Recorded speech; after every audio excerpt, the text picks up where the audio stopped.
Hey everybody, I'm the Doc Bob Lee and you're watching Open. It's that live interactive program that brings the Bronx and New York City straight to your TV set. You can stay connected to us through social media at BronxNet TV.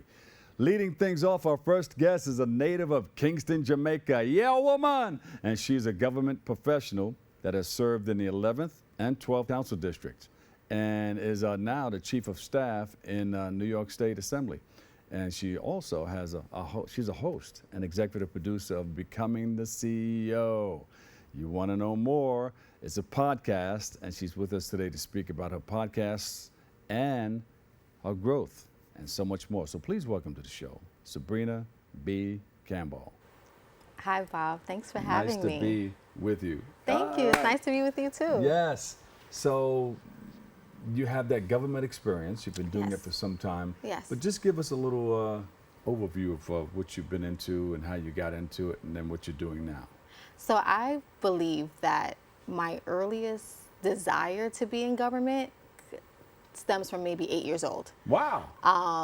I remember watching closely the presidential election between George W. Bush and Senator John Kerry, and that's kind of what piqued my interest in government. I did not know that I would become chief of staff one day. It wasn't on the vision board, but I, divinely have been led into it.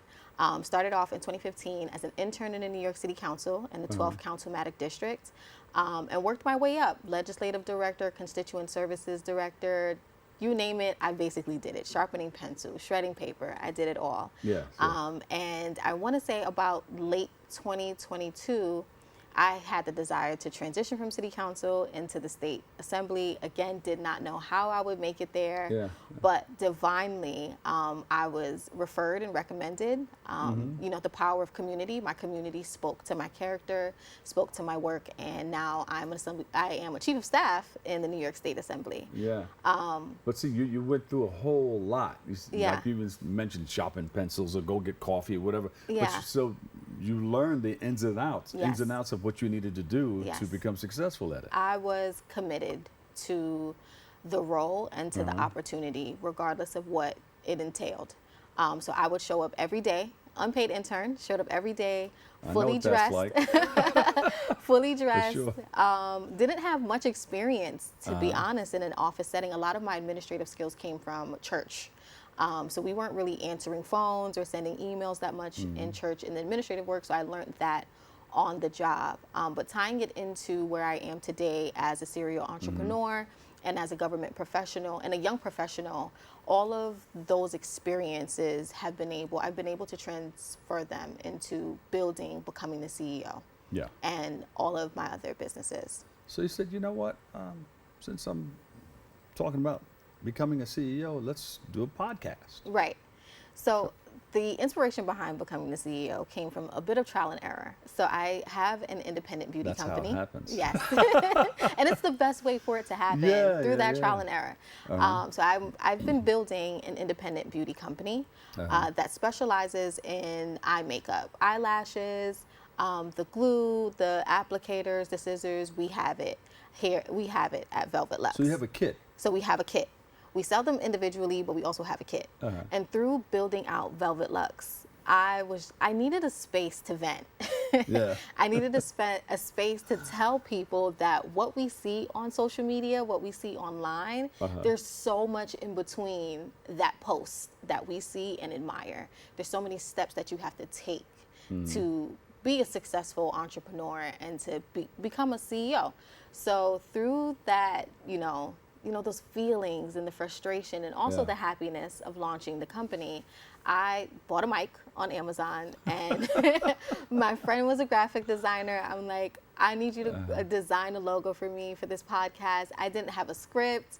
I was not in the studio. I was in like my 1-bedroom apartment with my MacBook and my mic. It's okay. And once you got that mic, that's the power right there. That's the power right there. And then the authenticity behind my story, like just speaking truth to power, that the experience is fun and the results are fun when you're a CEO, but the process in between, the character building in between, is what we all need to hear about. Yeah.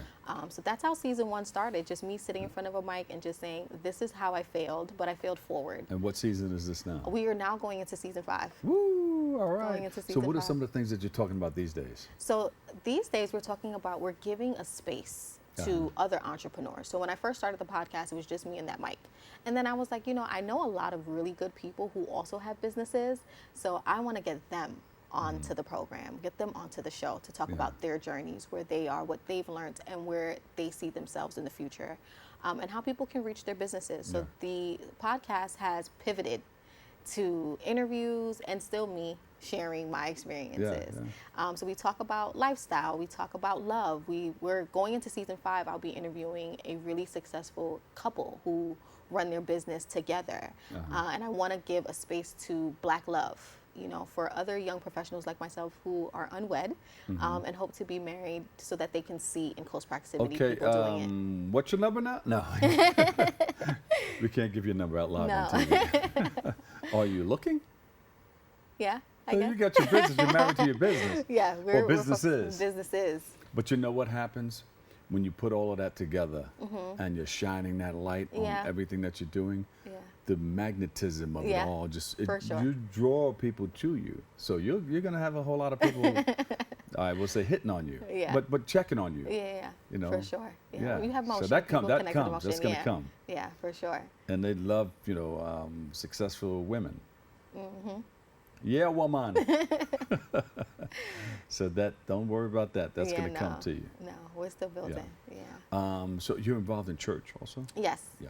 Definitely involved in church. More so, my sector is youth, developing young people, and that also again connects with what we're doing with becoming the CEO. Yeah. So a lot of the programs that I've hosted within my community for young people are book bag giveaways, the basics of your health, building your estate planning. You're never too young to think about building out your estate. Absolutely. You're never too young to think about investment and learning financial literacy. So I've worked on financial literacy programs, estate planning, as I've said before, and then the basics, just providing them what they need, their school supplies, their book bags, food, and trying to mitigate food insecurity. Sounds like community building to me. I don't know. What do you think? Yes.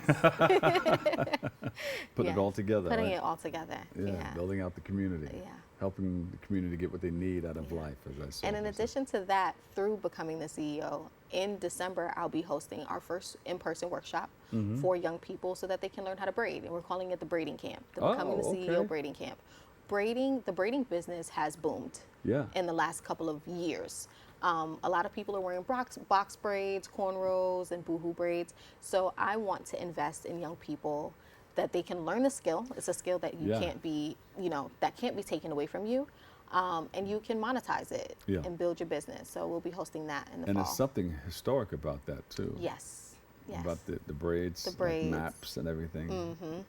Yeah.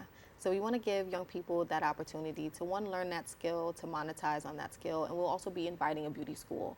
And the beauty school will be presenting on how to legitimize your business and the process of going to cosmetology school and obtaining your license. And that's in the fall? And that'll be in December. Oh, okay. Yes. Yeah, you just come back and let us know, okay? We will, let us know I will. beforehand. Yes.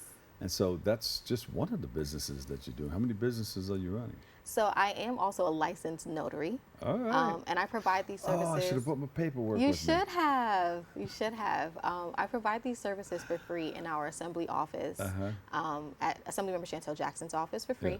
And then you can also book me. You can follow me on Instagram, and then you can book me that way as well.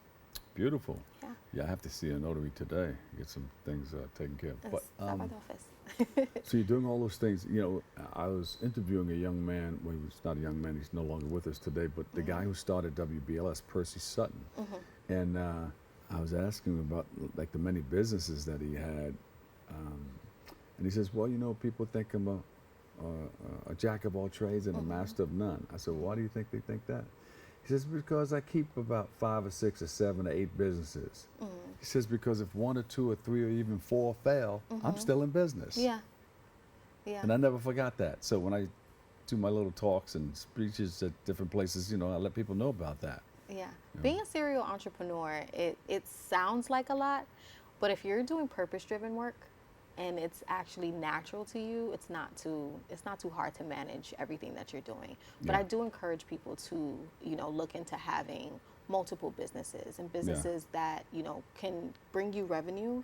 Also businesses that you can build community, because the community is the essence when you have your businesses. And when you mention purpose-driven work, that means you have a passion about what you're doing. Yes. It's not just, you're not just doing it it to do it. You're not just you doing it. feel it and you love it. Like you fall in love with somebody, you have that feeling that this is something that I may want to do. And guess what? I'll do this for free, but they're going to pay me for it? What? Right. And when you're doing the purpose work and you're not making as much as you'd like to be making, you're able to stay centered and stay grounded until you get to where you want to be financially with your business. Build upon it. Yes. So it looks like you're on the right track. You're doing a lot of good things. Trying. What's coming up in the world of politics? So right now within government, we're trying to just continue to build community. We're trying to reach the people where they are. We're trying to, especially in our assembly district, we're trying to bring people what they need. So Assemblymember Chantel Jackson, I can speak to this. I know very well. We are planning a trip for over 100 young people to go to Earn Your Leisure, which is also a podcast. Earn Your Leisure's Invest Fest in August. So we will be all expense paid, busing down these young people to learn financial literacy, again, learning estate planning. They're going to get to see big moguls, Don Peebles, the Marathon Clothing, which is the clothing brand and company of late artist Nipsey Hussle. So they'll be going down to Atlanta to learn all of these things and to just get the exposure. So that's what we're focused on in government right now, is the continuance of building community, providing resources, and giving our young people experiences that they wouldn't normally get. Yeah, she sends me all the information as to what she's doing in the community and everything that's happening. So every now and then I'll touch that on the radio. But the Invest Fest trip, we have to get that out there, because that's going to be really big for our young people to get that experience. All right, well, I think it's in that lineup in our that newsletter. she sends me. Yeah. It'll be in our newsletter, but we'll make sure that you get it. You got it. Yeah. All right. So where do people go to find out more about everything that you're doing? And I know if you want to raise funds or get volunteers, it's all on your website. Yes. So people can follow me personally at Sabriena C _, but they can also follow Becoming the CEO, which we have just transitioned from solely being a podcast to branching off into becoming a network. So we have the networking events that we host. We also have or are about to launch our book club, our monthly book club. Ooh, I like it. And then in addition to that, we'll be doing what I'm calling the CEO Masterclasses, where I'm going to get some other CEOs to get on and share what they know and teach people some tips and tricks on how to manage their businesses fully. I'm going to check in. I'm a CEO of Bobley Enterprises and the Make the Great Foundation for Education. So we might need you to be one of our facilitators for the CEO Masterclass. I'll come in and say hello. Yes, please. So we have the masterclasses, we have the webinars, the workshops, and then we have the networking events. Our next networking event is going to be November 21st. All of the details for the event can be found on our Instagram. And in addition to that, like I said earlier, we'll be hosting our first braiding camp. And we'll probably segue from the braiding camps maybe into some master barbering or makeup artistry. But we're going to start with the braiding. Should I grow some hair and just come in and sit down? Yeah. Give her a big hand, everybody. Yes. Sabriena B. Campbell, executive producer and host, Becoming the CEO podcast. We thank you. Thanks for coming by. Thank you for having me. And you're always welcome. Yes. All right. We'll take a quick break right here. I've got a whole lot more coming up. It's next on Open.